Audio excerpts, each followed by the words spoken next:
whose journey began right here. He attended La Mesa Spring Valley Schools and graduated from Monte Vista High School. Jay has a bachelor's degree from UCSD, multiple teaching credentials, and has engaged in multiple postgraduate studies at SDSU. He is a single parent of students who graduated from local schools, including in the Grossmont Union High School District. He is currently the vice chair of the Valle de Oro Community Planning Group and is a board member of the Grossmont Mount Helix Improvements Association. Then, of course, on top of all of that, he teaches 7th grade and the ASB class at Meadowbrook Middle School in Poway.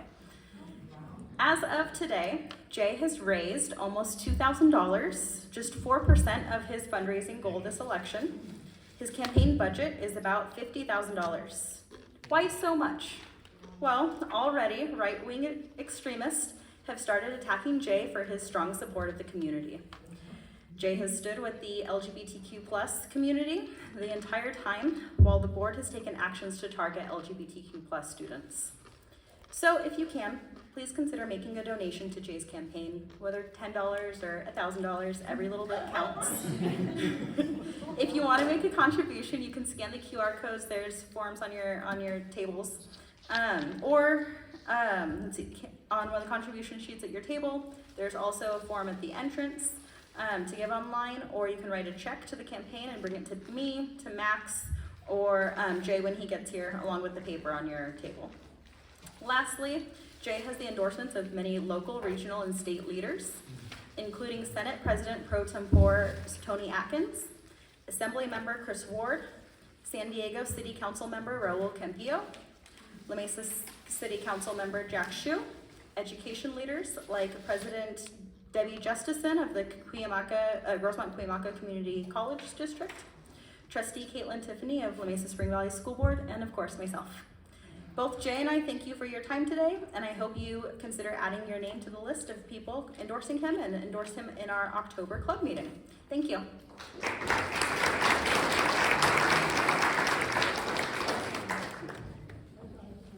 Also, our city treasurer, Matt Strabone, generously made a vow that if Jay does raise his $50,000, that he will do a handstand on our stage. So let's make that happen, huh?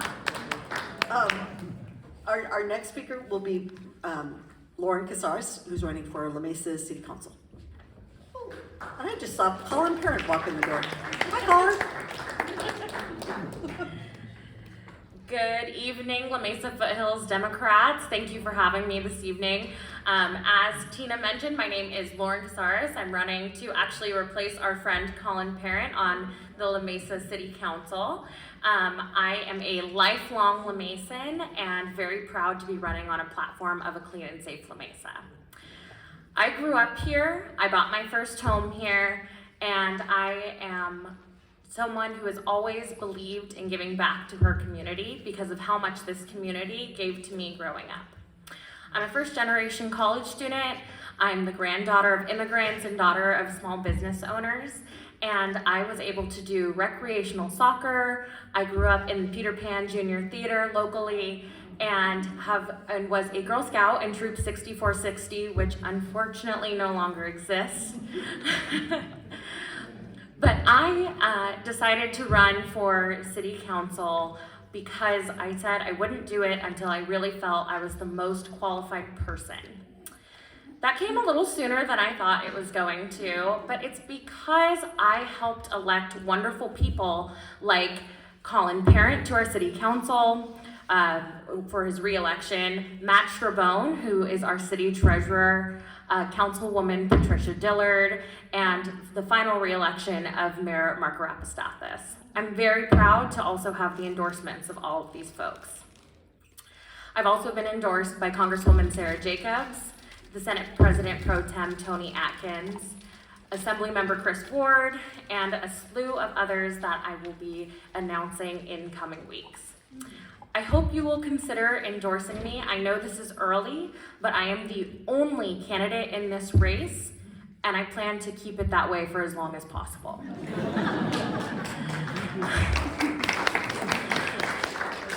One last thing I'll share is I've raised $25,000, and I plan to raise $100,000 to break Colin's record. So I would love to get to know all of you that I haven't yet. I have business cards in the back of my name tag and would be glad to share more about my vision for La Mesa. Thank you.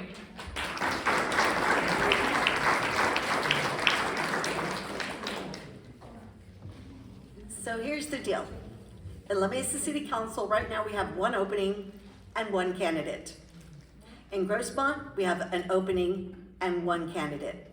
We would love to endorse them next month. This is your notice that next month we will vote to endorse them both, so that hopefully that will discourage less serious candidates from running. It will make it much easier to elect and to keep our La Mesa City Council blue, and it will make it easier to crack into the craziness that's going on in Grossmont School Board, which Jay will be talking to you about later. So anyway, this is your notice that next month we will have a big vote, and we will hopefully get these candidates endorsed and be ready to go hit the ground running next year. Thanks. Now for our by the way, 50-50 tickets. Can't win if you don't play. Over Brenda, yeah, go see Brenda. And now I'm going to turn the mic over to Janet Castaños, who's going to start our program. I'm trying to get. But in the meantime, stall, Tina. Yeah, okay. Invite the mic come on. By the way, we do the newsletter by email. If you have a problem with that, or you need to discuss with me about other ways to get your newsletter, please see me and I will make sure that happens. We don't want to make anybody feel disenfranchised. Okay, are you ready, Janet? Go. All right, Leroy, come on up. Hello, everyone. We're happy to share some information with you tonight about La Mesa's Community Police Oversight Board. And we're kind of a model that many small towns follow in the state of California, because we've set up a ordinance that is probably one of the strongest ordinance of community oversight in the state. We've kind of maxed out in terms of legal, deadlines or legal aspects, and so we made it work for us so that we have a strong voice without getting too involved in police work. Leroy Johnson is the chair of La Mesa's Community Police Oversight Board, and I'm the vice chair, and we're going to talk a little bit about the history. Leroy's going to talk about some of the things we've done along the route. There are a few members in the audience today who serve on the oversight board. One is Susan Wayne. Susan, where are you? Stand up. There's Susan. Now, check her out because she is the senior rep on the oversight board. So, seniors, if you have any questions or concern, Susan is the person you might want to ask questions of. And then we have Lauren Casares. Lauren, we all know Lauren. She's got her wave really looking good. Lauren is our youth rep. So we've got our senior rep, our youth rep. Again, they are the people to contact if you have any questions or concerns. And there are a number of there are 11 altogether, 11 of us on the board. Anybody that I didn't notice yet that might be here tonight? Okay, I know we see Jack Shue, so we'll talk about him a little bit because he has a lot to do with this whole oversight board. Right, Jack?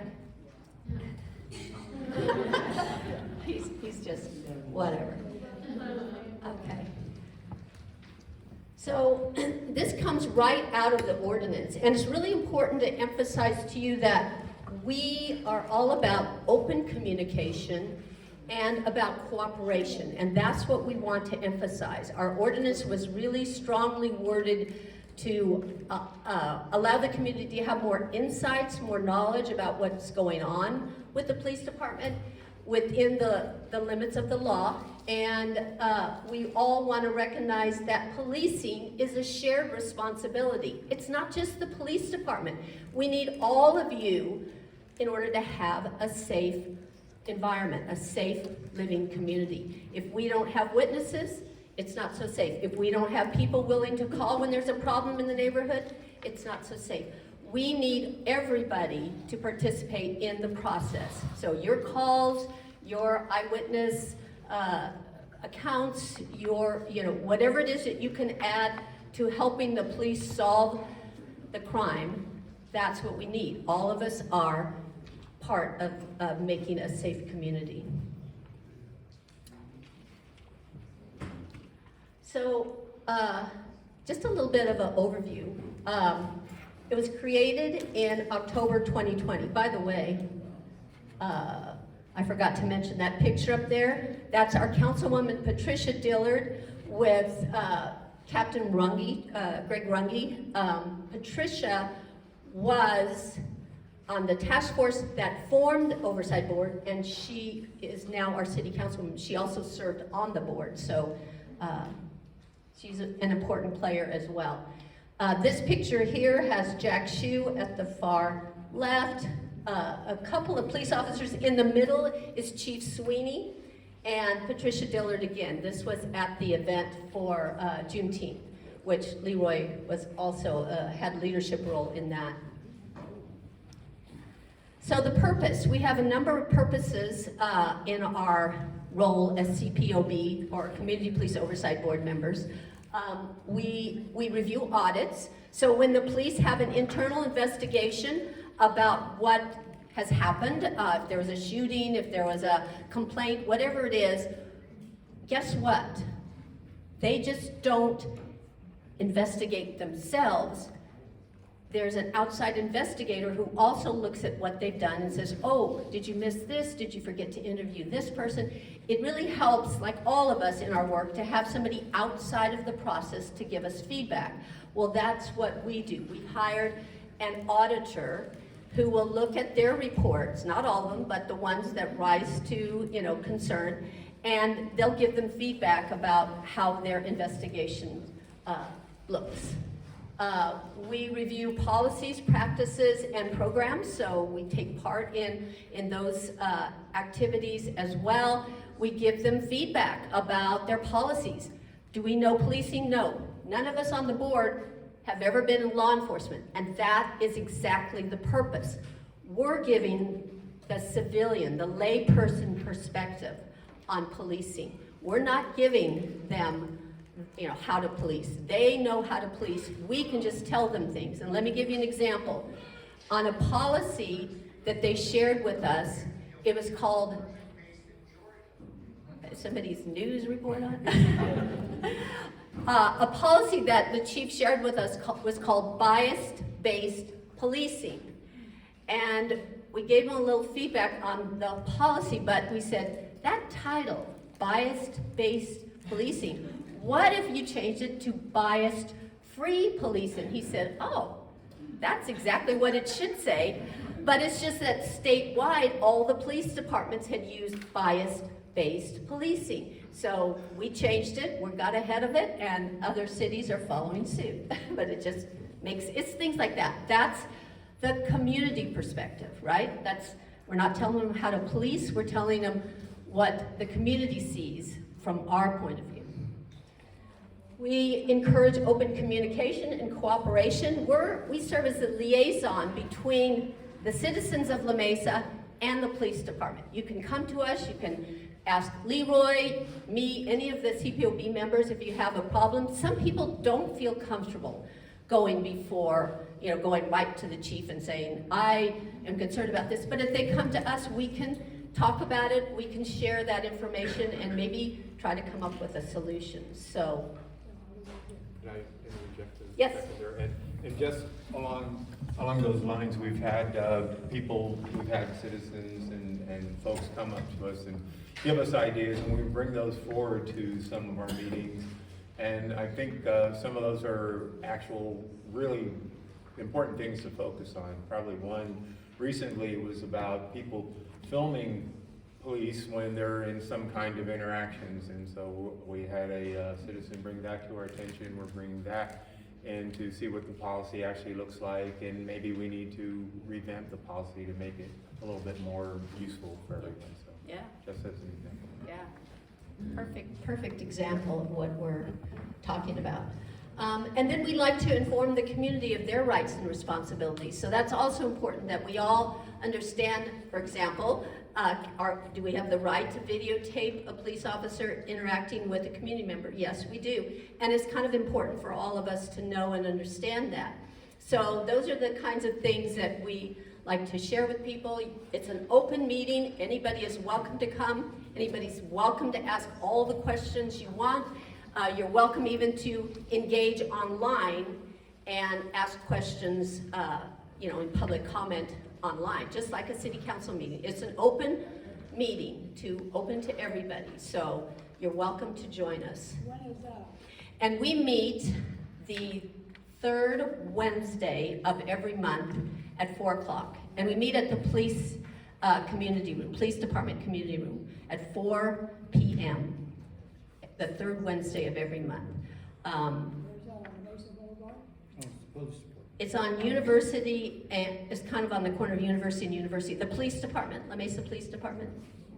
Yeah, that's that weird corner where Baltimore goes that way, University. So it's like, yeah, by the post office, by the library. Yeah. So, yes. Do you take questions now or later? We can take questions right. In fact, if a question comes up, please feel free to ask. Well, on the news, it's been showing how drones are going to be used by police.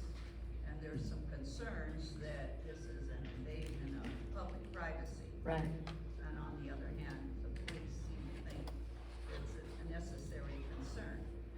And that's something we can discuss as well at our oversight board meeting. I know it's been presented to us that is a safety factor. They can gather information without physically having to go into a crime scene and risk being shot. So even during the riots here, they used drones to gather a lot of information about where people were gathering, and that was a safety issue for the police department. So while we understand that, the invasion of privacy issue definitely comes up. So I think that the more we make them aware, just be cognizant of the fact that we want to make sure our privacy, our backyards are secure and safe, and you're not, and I don't think they really care to find out about what we're doing in our private space, but if somebody's out and has committed a crime, and then they're going to be looking around our backyards, that could be a factor, yes. I don't think that's the concern. Right. And the concern is, this is where are you privy to what the police do with the information? So are they doing, like, for example, you talked about the riots. Now that's an extreme example, but it also is just for this group. But any protest, are they doing facial recognition and keeping track of who's at every demonstration so they can be on some kind of list? That's the concern. It's Yeah. not, but police aren't gonna fly over my backyard, randomly taking pictures to see what the hell I'm doing. Yeah. They can use Google satellite Yeah. for that. Yeah. But I think that's the concern, so does your group actually know what the police do with the information? Yeah, and we definitely can ask, but we have privy to the videos. They've shared those with us. Yeah, we've had some discussions. I guess the most recent one, or one that comes to mind, is Oktoberfest, and the police department feeling that having drones there has kept down the number of incidents that you would normally have with the 4 or 5 beer gardens, or however many we have. So that's one example that's a good use, and you're right, we have to be vigilant and see what the other uses are. Because this year at Oktoberfest, we had 0 fights. Wow. Yeah. Wow! I mean, Yeah. that was amazing. And Yeah. the fact that they also shut down the beer gardens at 9 p.m. helped a lot. That's it. But yeah, so, a lot of factors went into it, but they had to think about how do you keep your community safe? And those are things that, that work. Yes, Richie? I understand the officer who instigated the Amari Johnson incident at the trolley stop has applied for reinstatement on LPD. Right, he didn't get it. He did. Yeah. he did reapply, he didn't get it. Yeah, so that guy, yeah. I don't want to talk about that, but he's not with the La Mesa Police Department. Yep, anymore. And then, so the police department's ongoing commitment is to policing that is fair, impartial, and objective. And those are three key words that we use quite often: fair, impartial, objective. We want to do the right thing. We want to explore. We don't want to have any impartiality in the investigations or research of what's taking place. So those are all important aspects of safe communities and good policing. So I'm just going to, and I'm going to let, yes. Go. Your committee is a committee we would go to if we filed a complaint with the police department and they did nothing about it. Yes, you could. We do look at all complaints, we review them, and then our auditors, if they feel it's necessary, our auditors will review them again and audit what their investigation showed. That, you know, if you feel there's additional things you want to bring forward, you can come to a meeting, or you can email any one of us and let us know about your concerns, and we can follow up with the chief and get back to you. Okay, thank you. Yes. What kind of say do you have in the hiring? Because it seems like, her stories, the bad actors go from department to department and act bad. Yeah. What, are you involved with that? Yes, we both served on hiring committees. In fact, we both hired the chief, so we're really proud of that. He's done a fabulous job, and he's very open to feedback from the community. So it's been a real worthwhile experience. But we also, if an officer has been fired from any law enforcement agency in California, he cannot get hired anywhere in California. Yes, that is a state law now, thanks to, I think, probably Shirley Weber. Wow. Yeah, but that person can go to Arizona. So, there you go. Yeah. So, yes. Yeah. Sherry? But don't we still have the officer that body slammed the girl at Helix High School still on board? Yes, he is, and I'm not sure, he's kind of, we don't really know that much about him or what he's doing, but he's kind of, yeah. So that is, something that we've asked about, and that's finally been resolved and finalized. So we can follow up with that if you'd like. So that's something also. So let me just explain that the timeline for forming the Community Police Oversight Board didn't happen in 2020 after the riots. That's the misconception that, all of a sudden, City Council decided, yeah, we need an oversight board. No, it started back in 2016 when the San Diego County Grand Jury recommended that the City of La Mesa have a community oversight board. So Jack Shue, where are you? Jack Shue and I started meetings, started gathering information. We had community forums. We discussed what did we want an oversight board to look like. Then we started in 2017 meeting with then Chief Vasquez, and we'd meet with him pretty persistently. We were the squeaky wheel, and every month we'd have coffee with him. It was a pleasant, learning experience. We kind of walked him through what we're looking at. In 2018, we began meeting with the chief and his captains, so it started to pick up, and then the president of the Police Officers Association as well. So we are trying to put our feelers out about how would this go over with police officers in general. And so we had a lot of work to do. Then in 2019, the City Council approved a task force. The task force was just a temporary body that would work on gathering information about oversight boards, work on developing an ordinance, work with legal experts on oversight boards. And so that's where we really put together the ordinance. Jack Shue served on it, Patricia Dillard served on it, Susan Wayne served on it, I served on it, and we wrote the ordinance. Then, in 2020, we brought it forward to City Council. City Council approved it. Thank you, City Council members. And then we just started holding at first semi-monthly meetings and then monthly. And now we develop annual reports. We do a number of things that Leroy's going to talk about in a minute, but I just wanted to let you know there are, as I mentioned, 11 members of the Police Oversight Board. We're all civilians. There are 4 members from each of the 4 police beats. There's the Northeast, the Northwest, Southeast, Southwest. Each of those 4 quadrants of the city have a rep that represents your area of La Mesa. The school districts, both La Mesa Spring Valley has a rep, and Helix Charter High School has a rep on the Oversight Board. The faith-based community has a rep. We have a rep from the business community. We have a youth and senior rep who are both here today.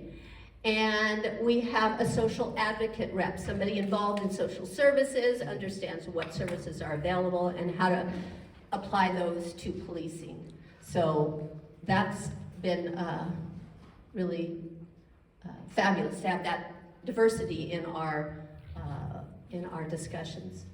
So accomplishments, and I don't know, Leroy, if you want to, I could just talk about the beginning, or do you want to start?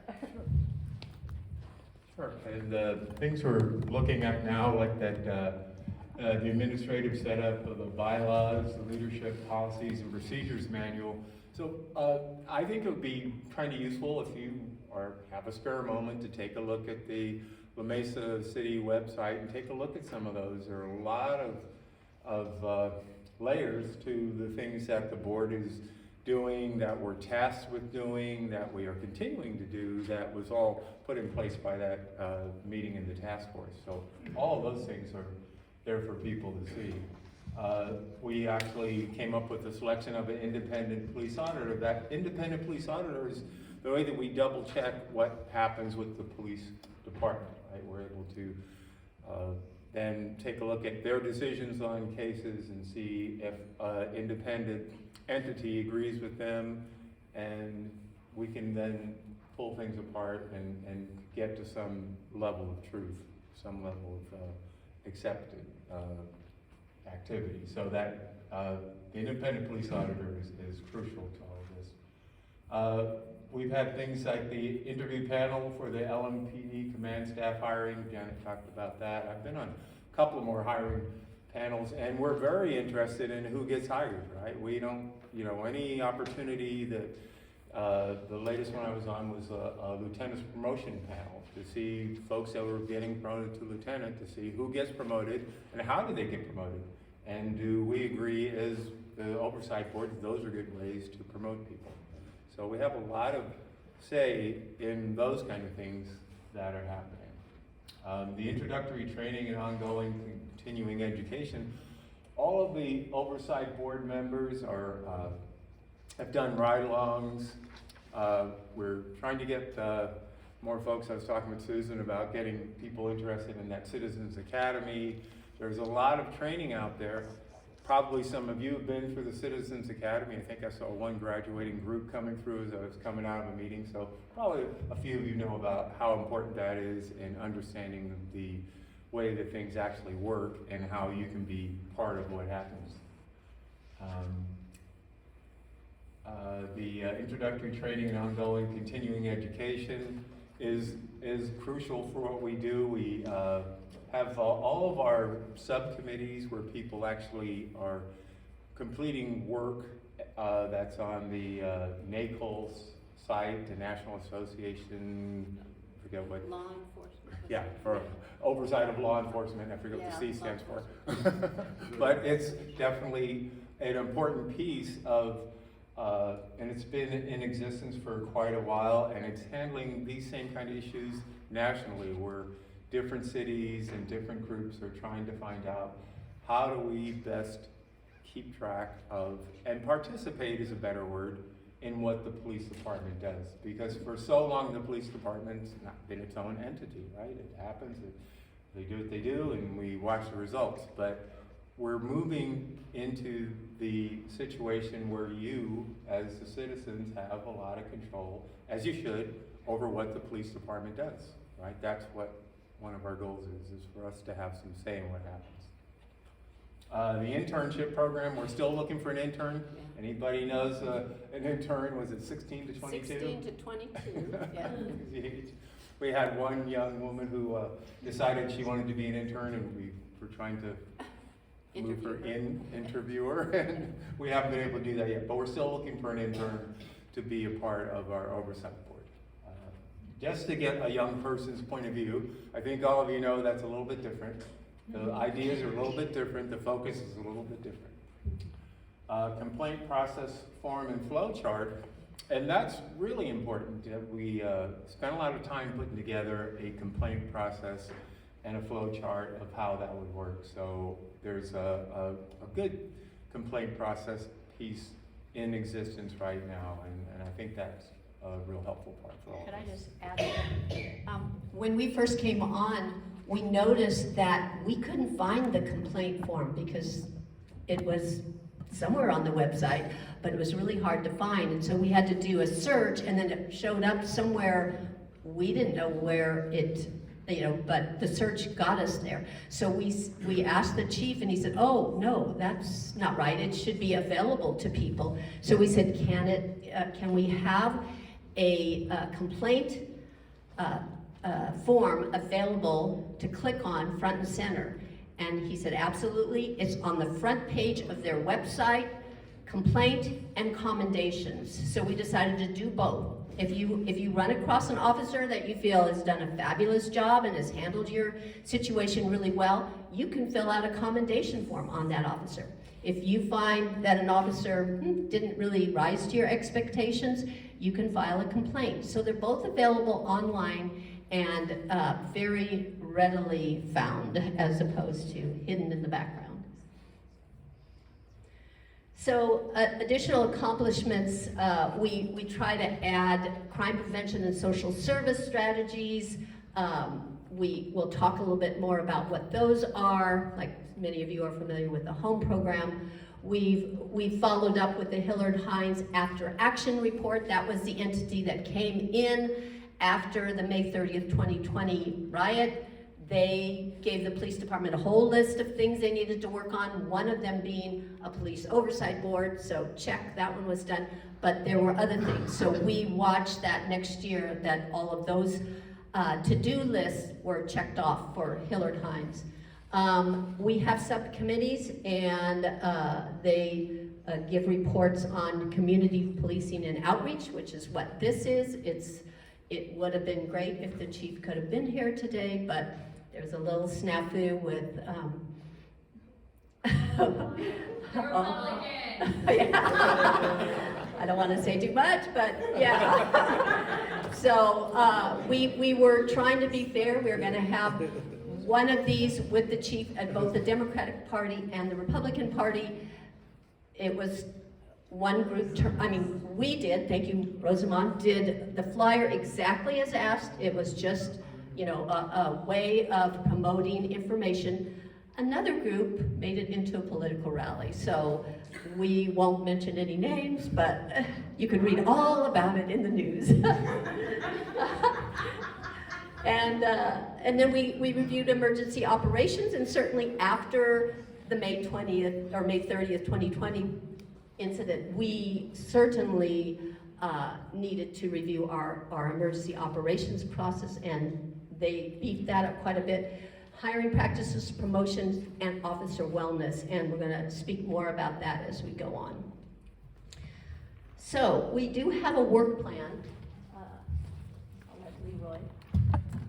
And our work plan for 2023 is a community survey, which I believe we're going to do have today. at the end to pass out to you to take a look at.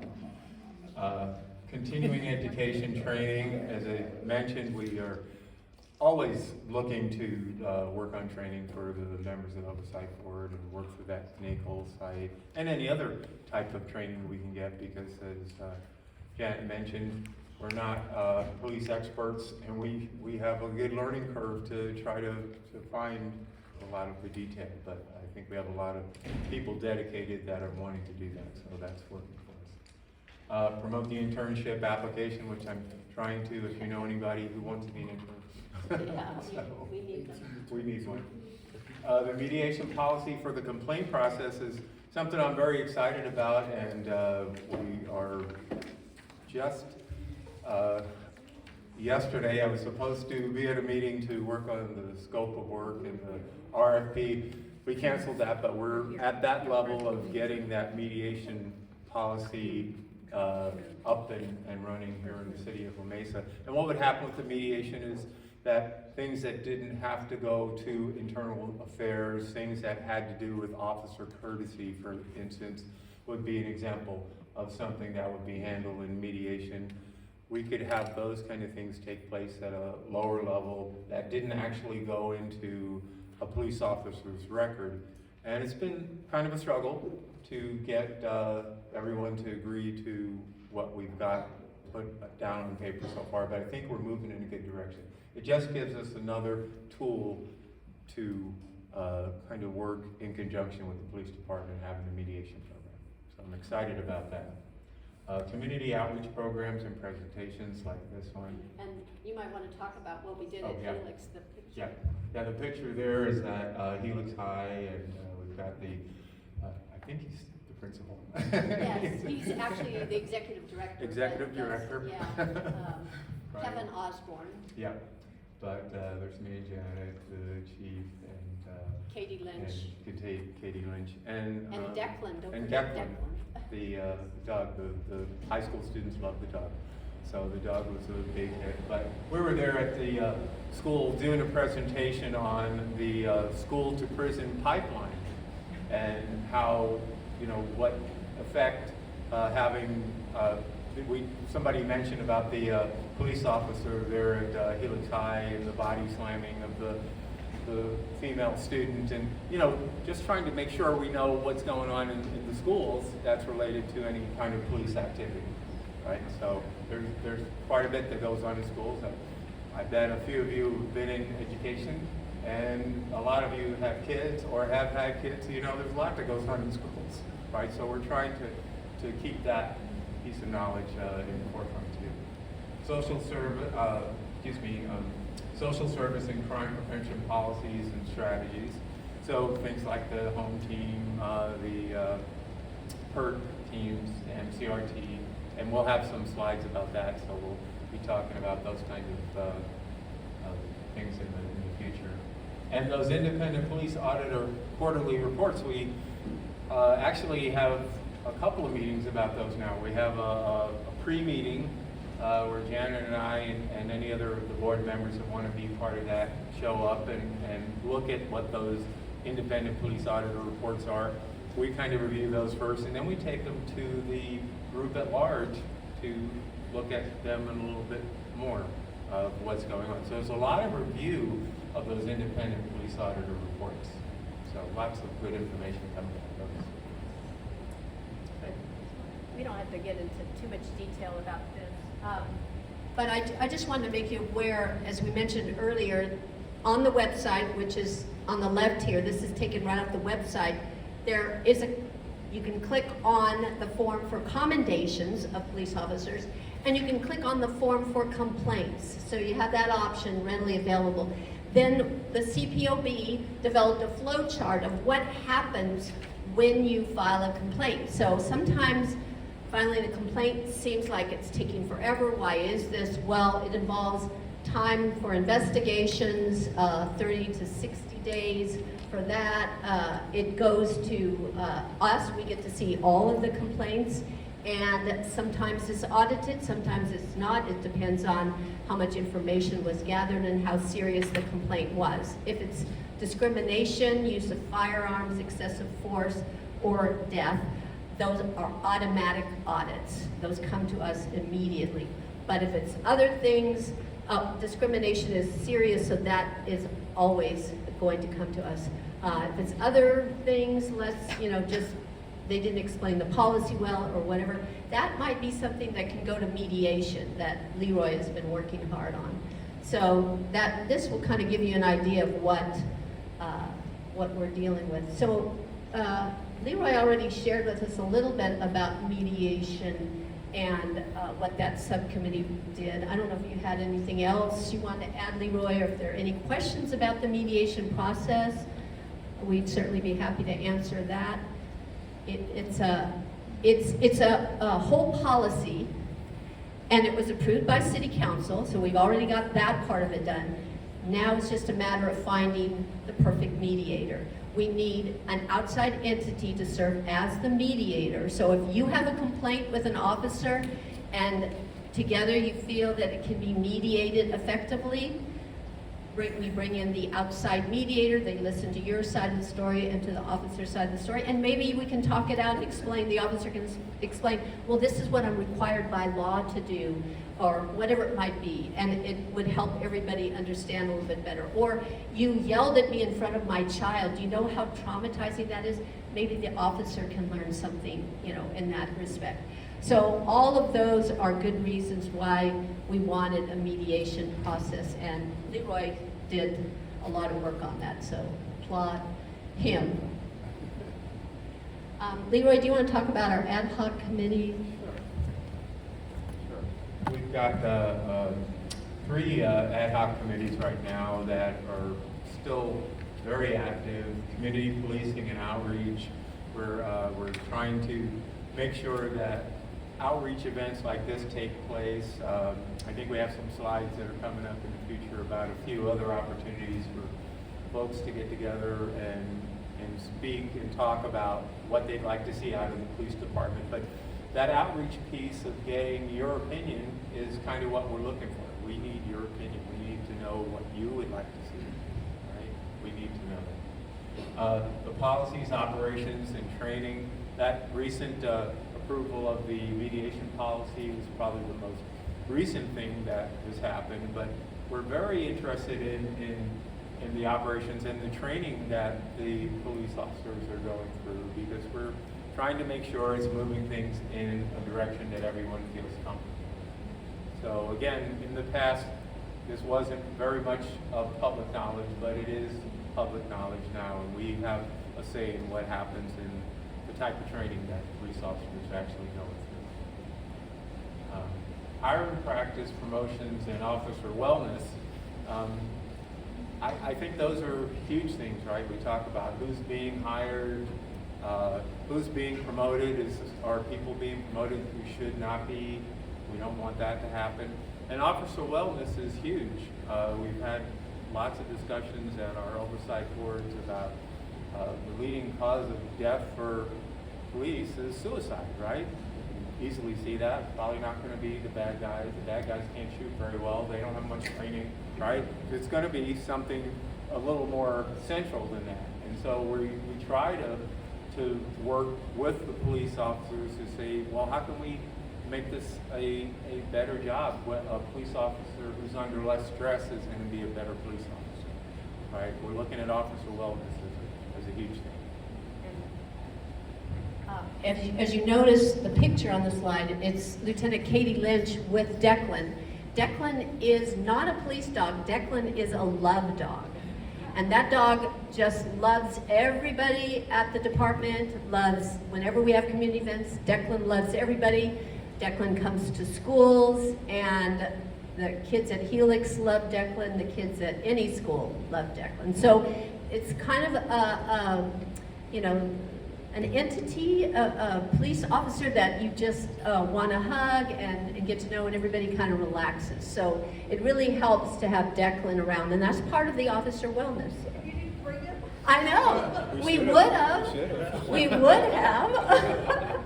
but darn, I know. That's usually Declan is the hit of our presentation. So, oh, and yes, Richie. On policies and operations, I'm concerned with increasing militarization of the police department. Yes. And looking at that. Right, yes, we ask a lot of questions. They have to complete a report of all of their military equipment, and we ask a lot of questions about, now, why did you use so many of these rocket flares, or whatever it is? And the explanation was good, I mean, and they're telling us the truth. They use a lot during training, but they don't use a lot in real life. So, you know, they train, they use them, they make sure that when they use them, they're using them appropriately and safely as possible.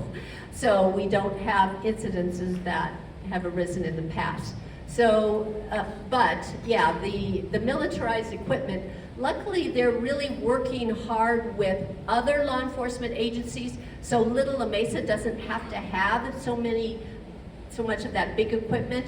They can, you know, bring in other support from other law enforcement, like Sheriff, San Diego City, El Cajon. One thing we do not have is a police dog. We do not have that in La Mesa, but we do kind of rent out or borrow police dogs that, like, if we're borrowing one from the city of San Diego, those officers have to come, those officers have to control the dog.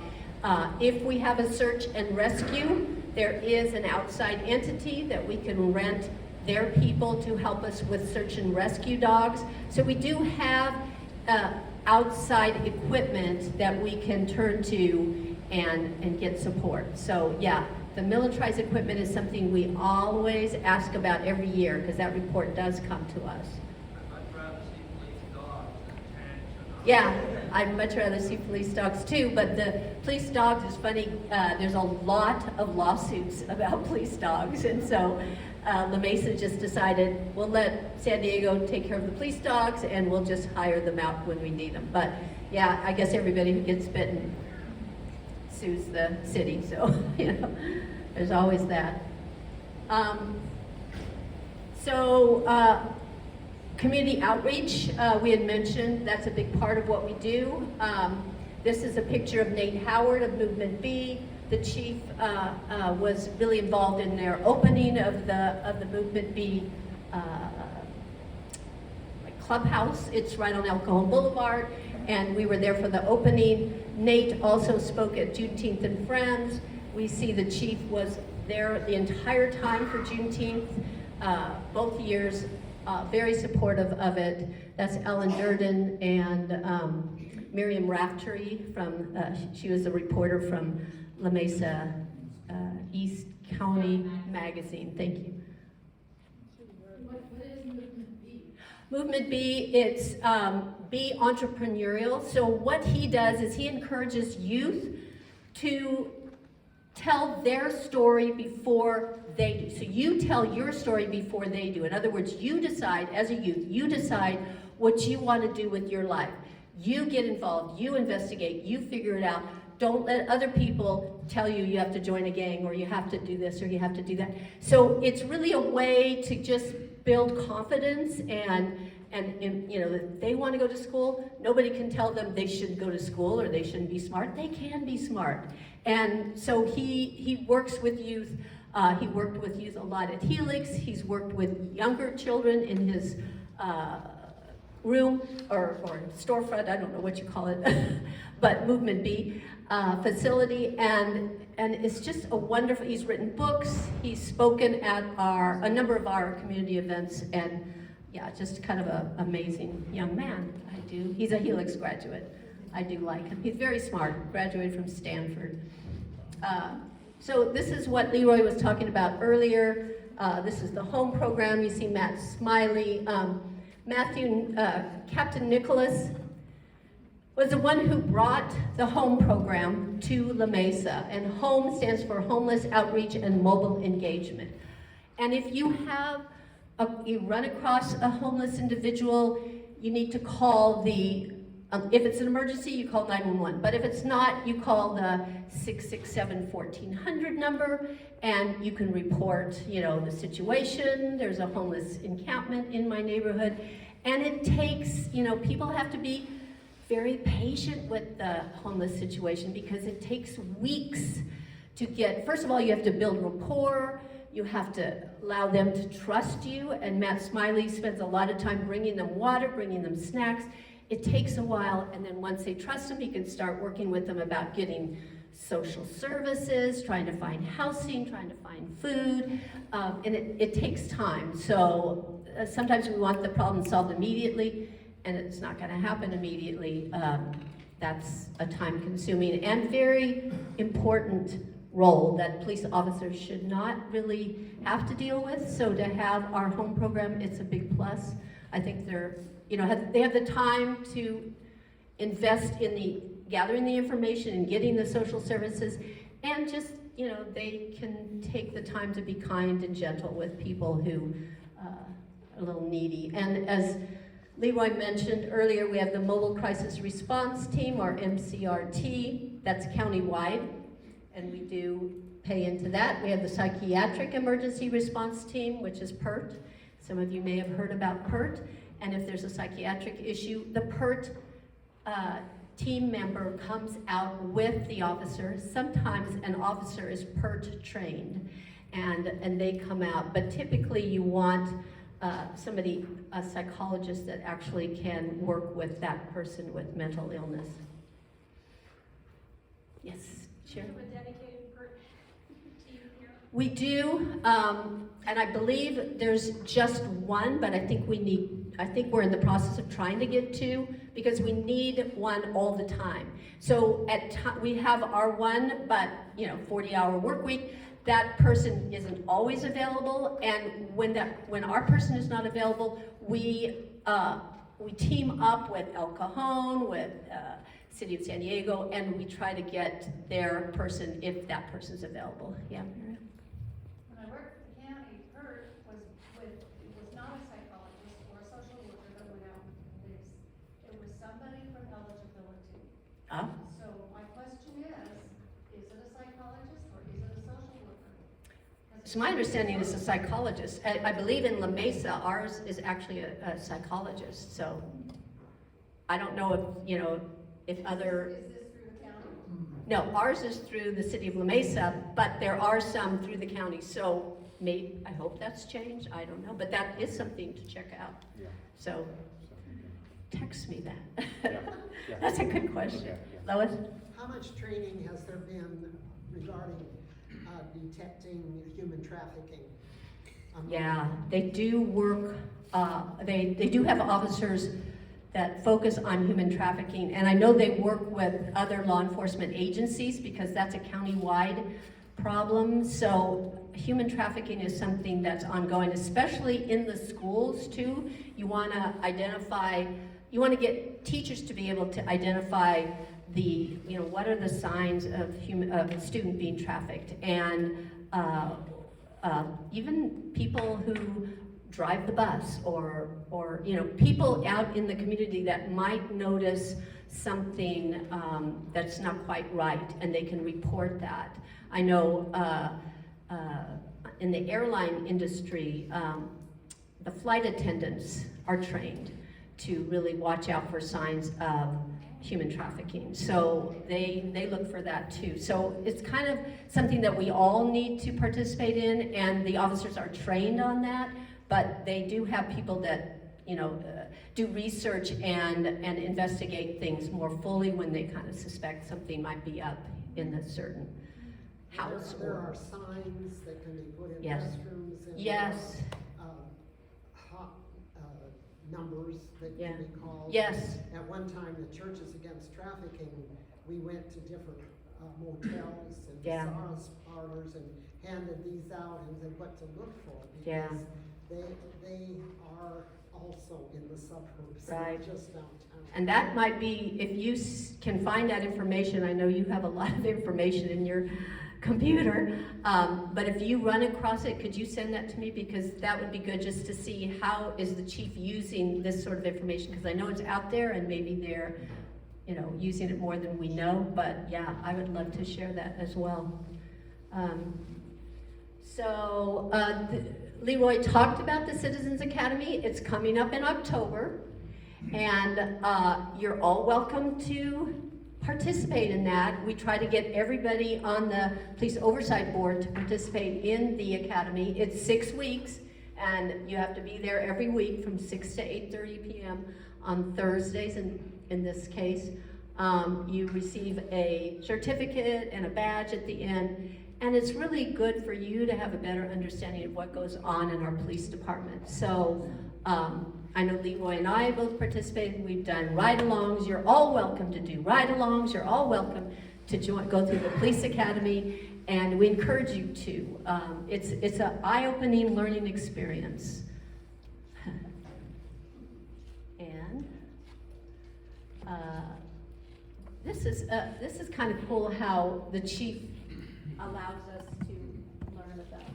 Yeah, this is, I think, just as important the great things that the La Mesa Police Department does, right?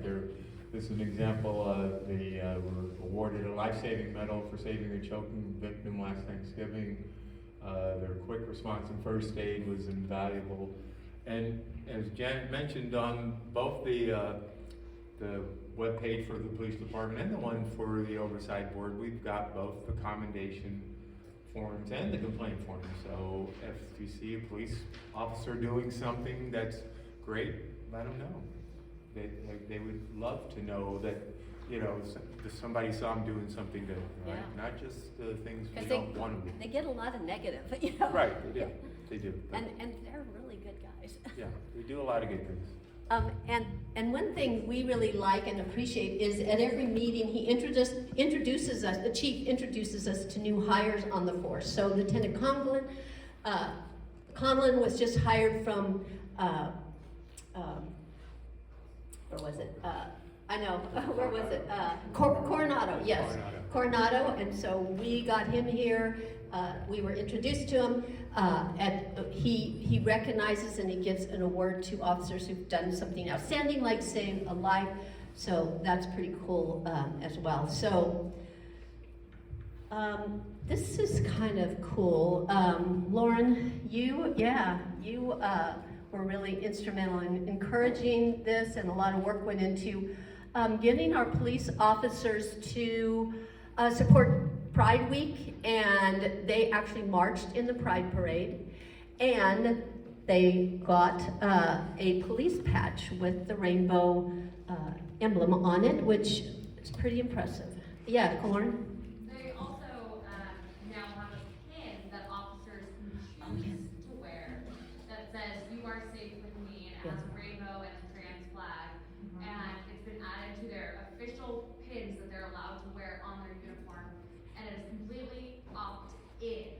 Yeah. So it's not something that they're required to wear, it's something that police officers who actually support the LGBT community and want to be a safe person for folks to go up to can choose to wear on their uniforms now.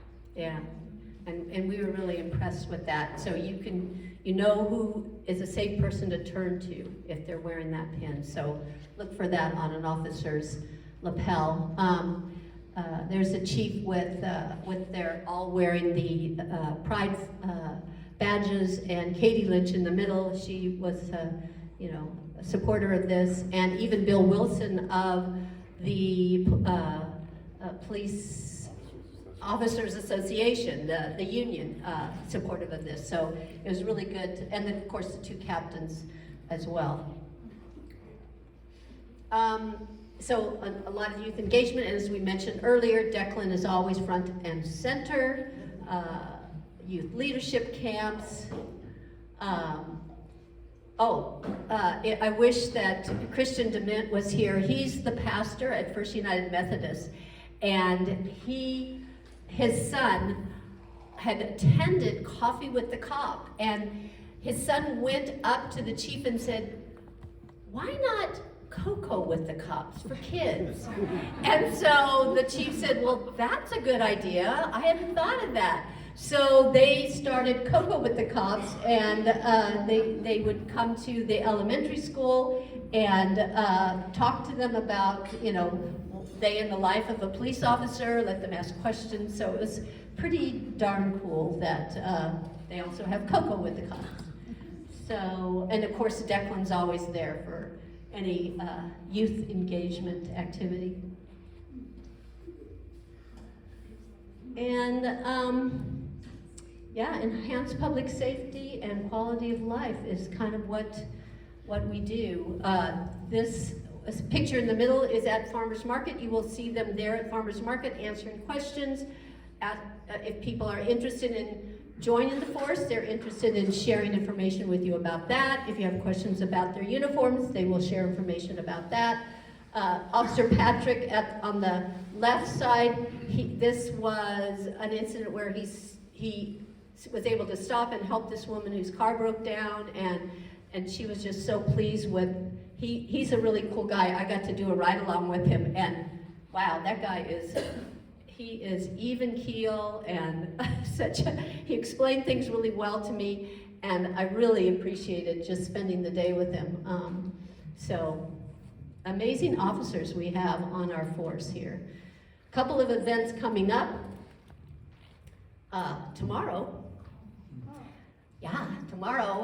in the day, tomorrow evening, I'm sorry, from 6 to 8 in the police department community room is a session. The police department is wanting to get information from you, the community, about what they do well, what they need to work on, what questions do you have. They've hired Citygate, an outside entity, to come in and give them an assessment of their work. And once they get that assessment, they'll know what's next in terms of improvement activities. So that is coming up on tomorrow night, and then there's another opportunity for you to participate Saturday morning from 10 to 12. Same place, La Mesa Police Department Community Room. I highly recommend you try to attend either one of those and give feedback. And then the safety fair, I think the one earlier was the same day as the storm that came through here, and they had to cancel it and reschedule it, but the safety fair is going to be September 16th, so that's coming up as well. So I'm going to ask Lauren and Susan to help us distribute an attitudinal survey. And we have pencils if you need, so we'll pass these out and everyone will get a survey. Now let me explain something about this survey. You don't have to have had any interaction with the police department. That's okay. This is an attitudinal survey. It's just your perception of what the police department seems like, what you've heard about it. Maybe you haven't had any negative interactions. That's good. If you've only heard negative, then that's your perception. But we want to know if perception over time has changed. If your perception, maybe based on what we've shared with you today, has improved, we want to know that. And this is the third year we've conducted this study. We started right after 2020. Remember that day? May 30th. We started right after that gathering data, and we're trying to see what do we need to work on, where do we need to improve. We would like you to fill this out, leave it just upside down on your table. If you have any story you'd like to share, we collect the stories and we add those to the report. This is being collated and statistically analyzed by PhD students at San Diego State. So we've got actual statistical analysis being conducted about this survey. It's completely anonymous. You don't have to put your name on it. You just fill out what's your attitude, what your perception is.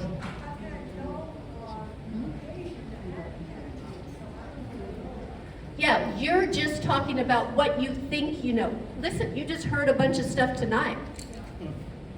So you don't have to, this is an attitudinal survey. It's just, what do I think the police department is like? You don't have to have had any interaction with them at all. This is strictly what you think. So it's perception. We're just gauging perception here. We're not gauging actual facts. We're just trying to figure out if perception has improved over time. And with the work we're doing to get out to the community and ask for your input, that's kind of what we're hoping that, maybe over time we can change that perception, because there's a lot of bad news nationwide, right? There's a lot of bad news, but La Mesa isn't that type of police department. So we need to know that. Is there room for improvement? Always room for improvement. So fill it out, just lay it upside down on your table. Yes? I have a two-part question. Okay. So I was did you, when you started in 2020?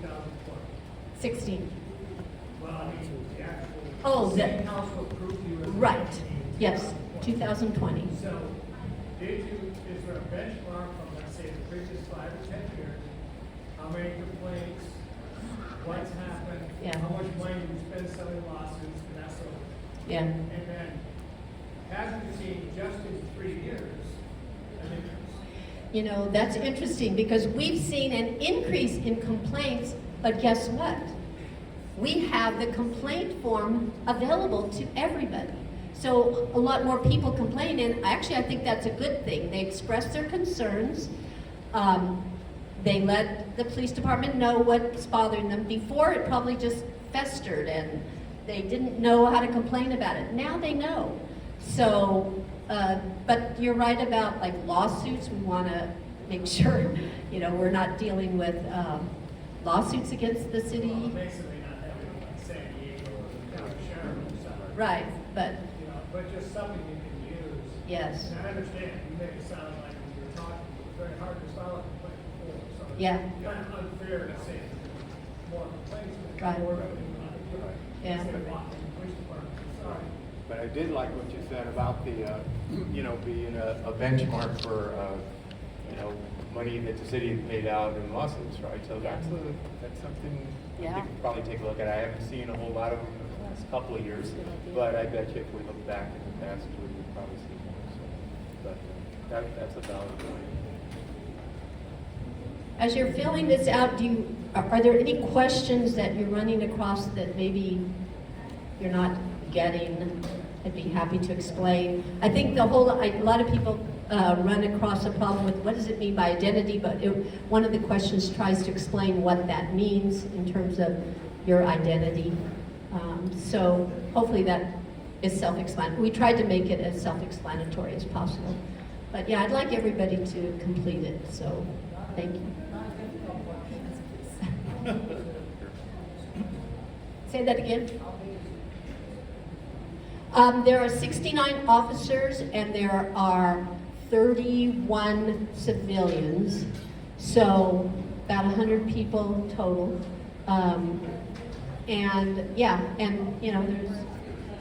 They make it work. There's a lot going on. So thank you. Let's thank Janet and Leroy. Yes? One more question?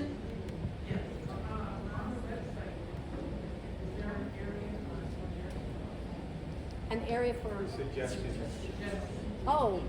but I believe there are ways you can contact the Community Police Oversight Board and ask questions through, because we have an email. Yeah. So if you want to ask us questions or say, could you check on this, definitely. Yeah, there's an email option to reach the oversight board and the independent police auditors who can make suggestions either one. Yeah. Thank you. Thank you. Thank you guys very much. Jado, get comfortable. You're next. Next, we're going to hear from Jay Steiger, who's going to talk about what we may or may not have heard about the Grossmont School Board. Yes, ma'am. Put him on your, I don't think putting him on their table face down is going to work because we're going to, okay, he's going to collect. Okay, perfect. We can collect it, yeah. Okay, Jay Steiger's writing for Grossmont Union High School District Board. Let's give him a welcome. Yeah, my So I just came from my school's back to school night, so I'm a little, I can relate to having that moment of, wait, what am I doing up here? Oh yeah, okay, I got this now. So good evening, La Mesa Democrats. I am honored to be up here, thank you so much. My name is Jay Steiger. I am running for the Grossmont Union High School District Board in the 2024 election. I teach middle school, which I think probably gives me some skills that could be useful in politics as well. So I want to take a teacher moment here and do a little thought bubble activity. Looking at me, do you think that anyone would question my right to exist as I am? Yes. Why? I don't know. I kind of think maybe I wouldn't, looking at me, that they would not question that. But what that leads me to always think is, why would anyone tell somebody else that they cannot live and exist as they are and who they are? In my classroom, inclusion is number one. Everyone is welcomed and valued for who they are. Behavior is different, of course. There's standards of conduct, but all means all when I greet people at the door every day. I have taught LGBTQ plus students, and they always know that they are 100% valued in my classroom as a student. I have an ally poster prominently displayed, and I can tell you I've never had a single issue with a student, a parent, or a staff member over that. Unfortunately, thank you. And by the way, this is a call for all of us who are allies.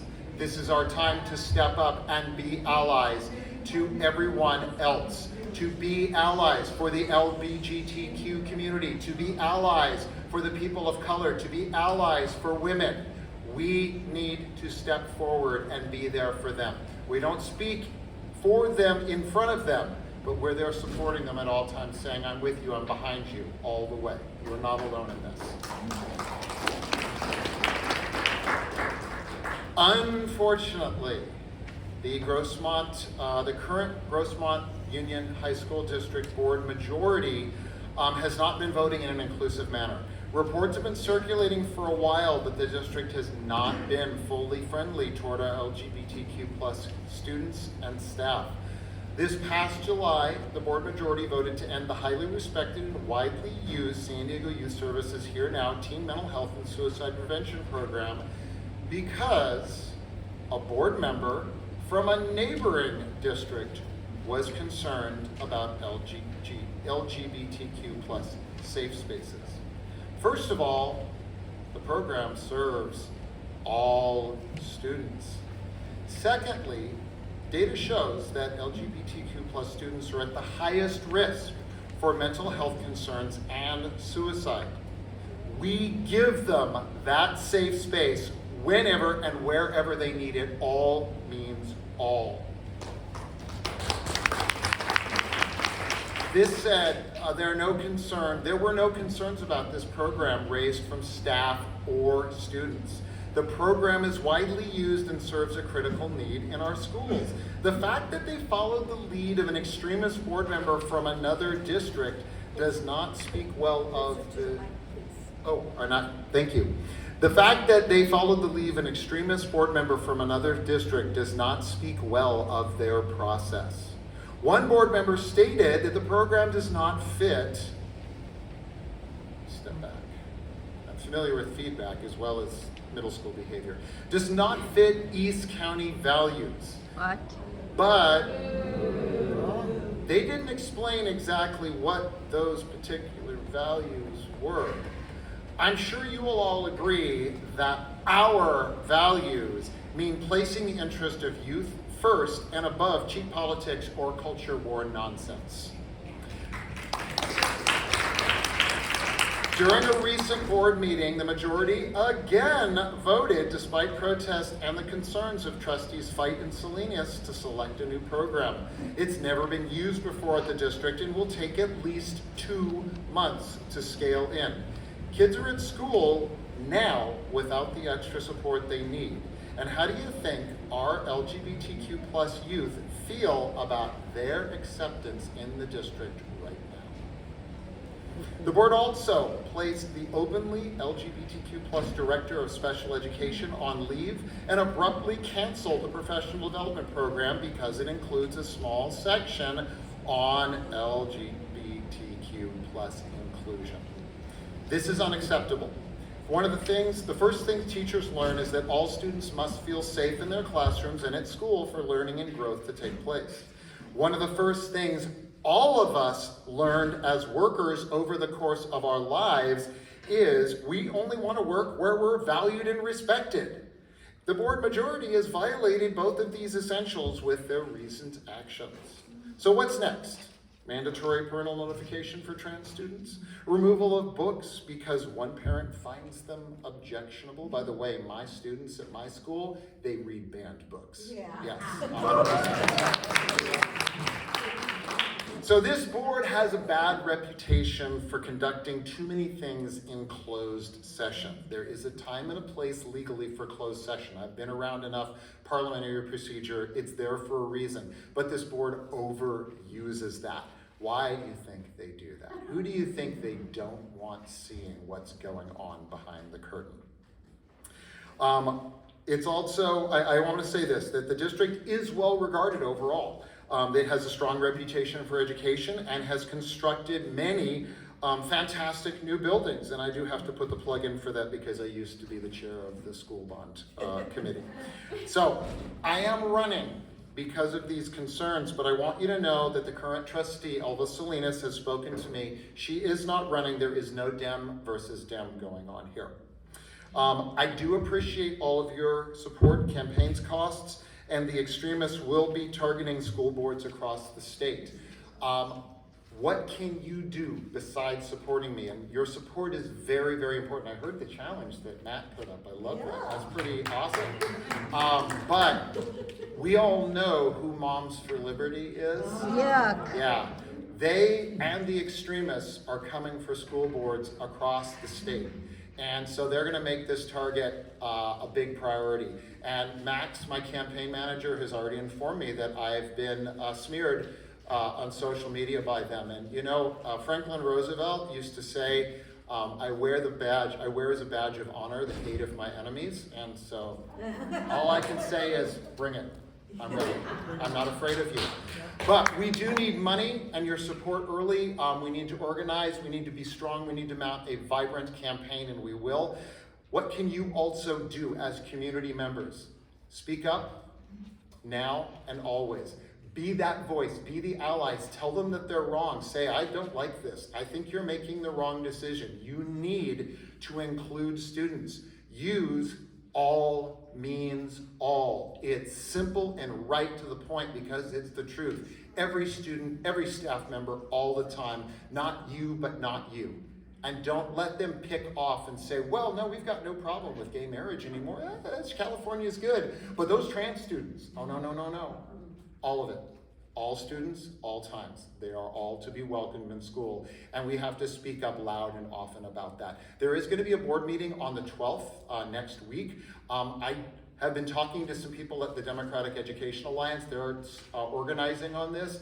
Do you have information, Bree? Yes. Fantastic. You want to share? Please share. Because I didn't get an email back. I was like, oh, I really want to talk about it, but awesome.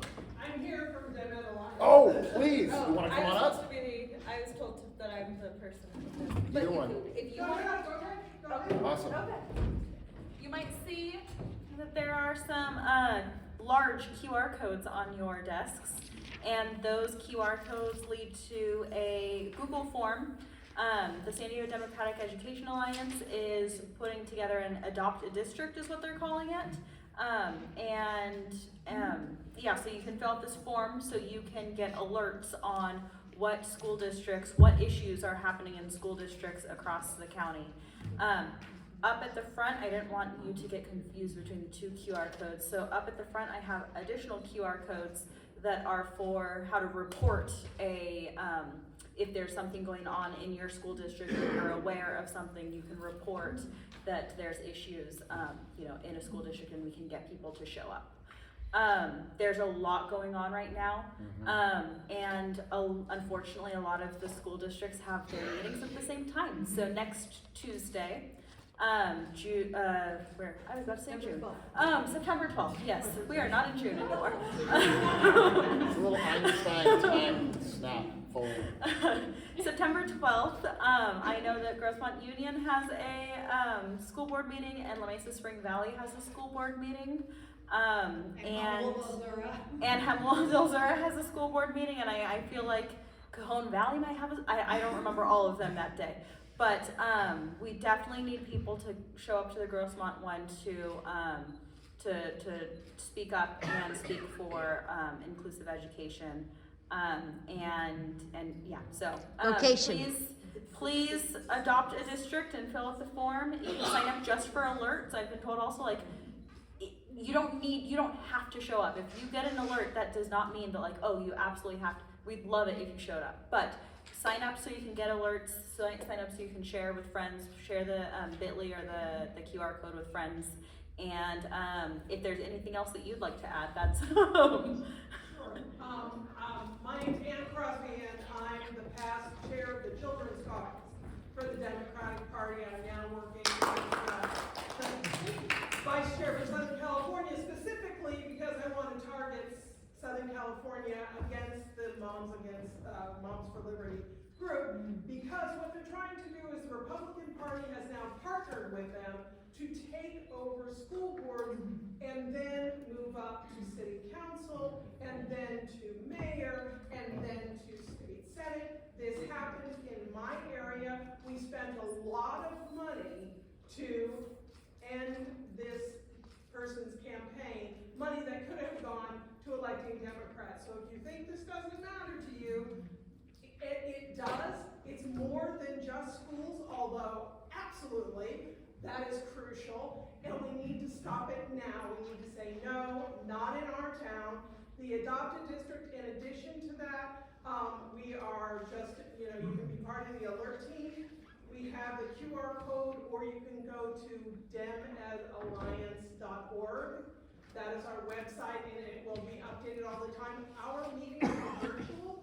If you want to come and see what the Dem Ed Alliance is doing, you can belong to more than one Dem club. Yes. So please, thank you so much. Thank you. I will tell you, as a trustee, short story, I was a trustee in the Bay Area, and we had a young high school student go to the junior high, meet her sister for lunch, bring a bag lunch that was a special treat for her sister, get a taxi, drive to Golden Gate Bridge, and jump off.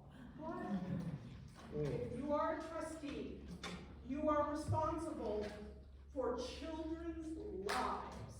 And that's how important this fight is. So please join this wonderful candidate and wonderful trustee and make this the town that says, no, not here. Thank you. Thank you.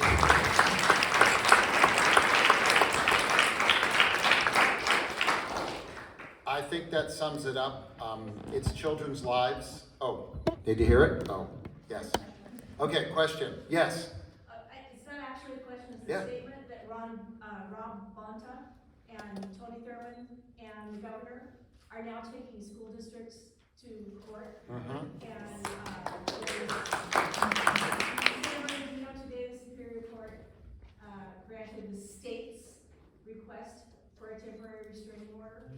Yeah. So, I mean, this is happening. It's happened in the Temecula Unified School District, and it's happened in Yeah.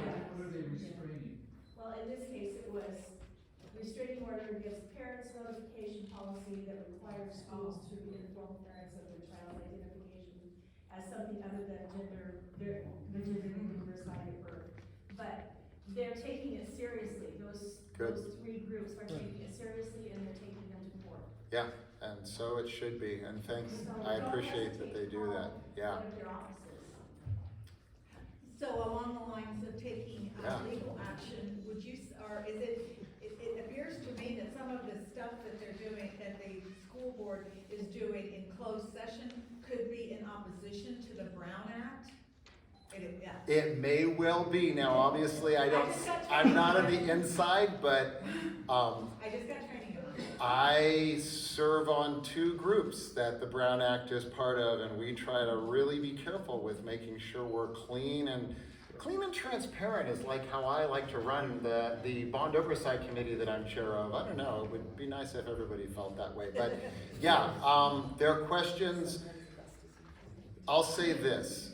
I have been told by people who wish to kind of keep it on the down low that they are concerned about retaliation in this district, that there is a fear of the power at the top of the school board. And you know, we have somebody that just got suspended with no reasons given. And so that kind of stuff needs to have a spotlight put on it. Yeah, do you have a follow-up? Yeah, I did. Speaking of Yeah. retaliation, and this is worse retaliation. What is the status of people bringing weapons on the high school grounds? To my knowledge, Grossman is with all of the California policies, which is that the only people allowed to are badged and, you know, sworn police officers. Grossman does have some safety officers. They are from the sheriff's department, and they are present on campuses, but nobody else should ever have a weapon. And I can say, at least in the Poway district where I teach, the penalties for a kid bringing that are pretty fast, although we're waking up to the fact that mental health, that there are reasons, and behavior is speech. And so it's like, of course you can't tolerate a threat, but you need to unpack a little bit of, okay, what happened? Why did this person choose this? Because you want to try to fix the situation in the long term. And so, yeah, huge point. The last thing I want to close with, unless anybody else has a question, and thank you all for staying a little later and listening, because this is important. The norm of a district is full inclusion. That's the normal thing.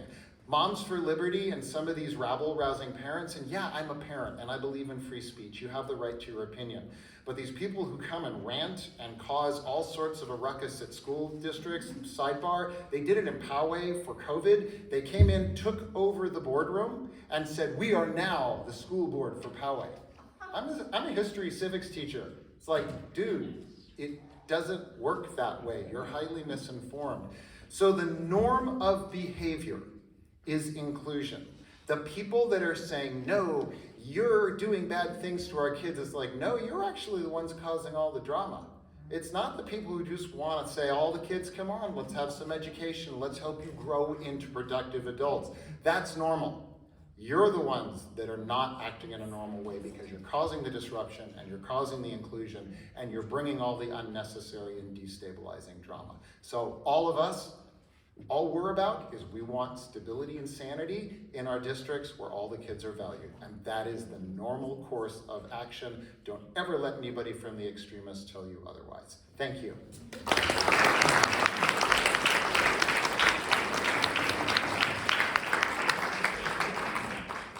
Okay, once again, when he makes $50,000, Master Bone will do a handstand at our meeting. I donated tonight.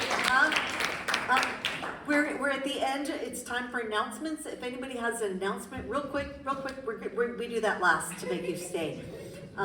If you want to make an announcement, come right up. First, looks like we've got Doug Case.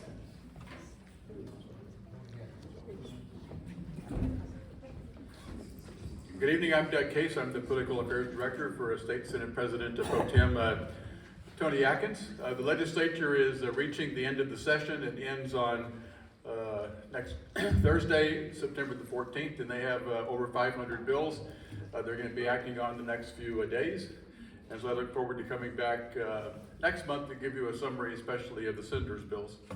Last time I was here, I talked about the state budget, but I want to talk a little bit about the allocations were made to the San Diego region, thanks primarily to the efforts of the Pro Tem. That included $25 million to the city of San Diego. $8 million of that went directly to projects in Balboa Park for the Fleet Science Center, the Oregon Pavilion, the Natural History Museum, and the World Beat Center. And some of the, and across the county, there were over $60 million in allocations. including $2.7 million to the San Diego River Park Joint Powers Authority for various trail projects, $5 million to the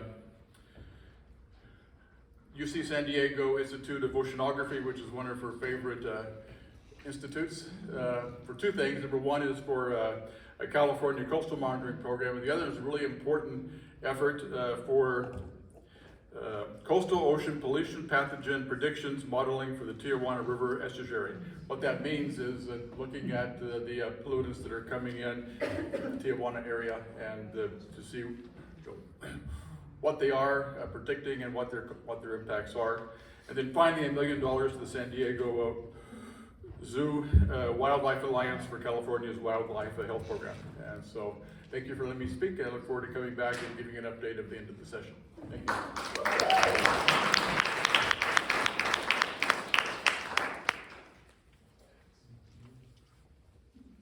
Max, are you walking towards me to make an announcement? Okay. Any more announcements? Okay.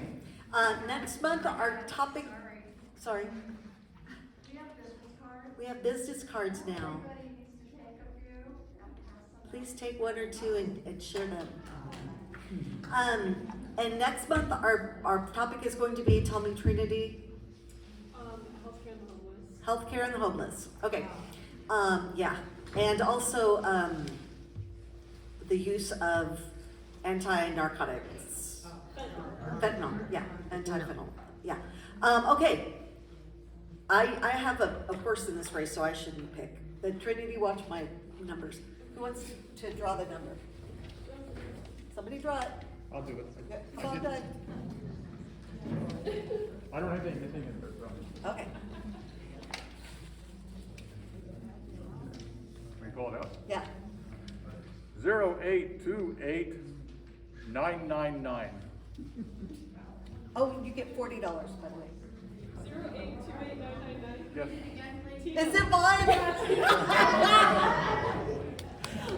Let it roll. We'll give it back to the board, the club. Meryl, come here and take this from me. Or yeah, Brenda, have somebody take cash from me before. Yeah. I did this. This happened one time before, and my husband said, "You can do whatever you want," because he couldn't read it, and he won. And he said, "Yeah, just do whatever you want." So I donated it to the band, and he's like, "Where's my money?" And Richie is making frantic gestures. There's some leftover food. Please take it with you, and please clean off your trash. And we're adjourned at 8:35. Thank you. See you next month.